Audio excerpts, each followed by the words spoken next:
Hello everyone! For today's video ay homemade hotdog naman na masarap at masustansya yung ating gagawin dahil ito ay punong-puno ng gulay. Tapos pinalinamnam pa ng ating Eden cheese. Ayan. So kung gusto mo matutunan kung paano gumawa ng homemade hotdog na napakadali lang ay panoorin mo lang ang video na to.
Ilalagay ko guys sa comment section yung kanyang ingredients or yung lahat ng sangkap natin.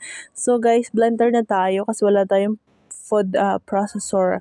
Tapos sa kasamaang palad guys, nag-overheat yung ating blender.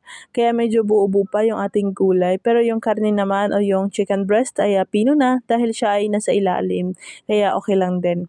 Tapos naglagay na tayo dito ng kalahati ng bar ng cheese. So yung Eden cheese. Tapos ayan, ilagay na natin dito sa kanyang casing or hotdog casing. So nabili ko to siya online guys.